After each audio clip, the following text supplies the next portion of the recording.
He was Lokmanya Tilak. Lokmanya Tilak was a great freedom fighter in Indian freedom struggle.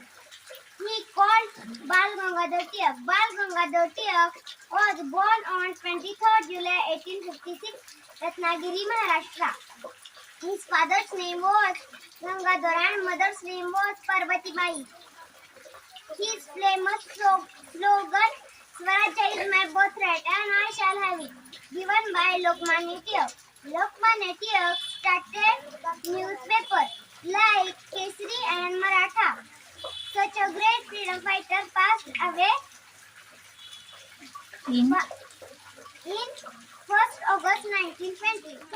विषयी 4 शब्द बोलणार आहे.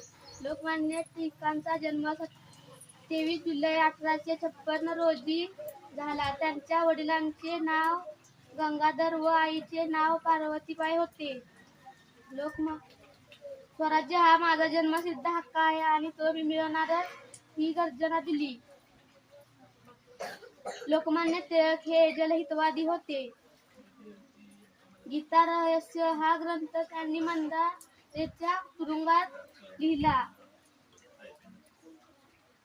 त्यांचे दुर्दैव निधन 1 ऑगस्ट 1920 रोजी झाले.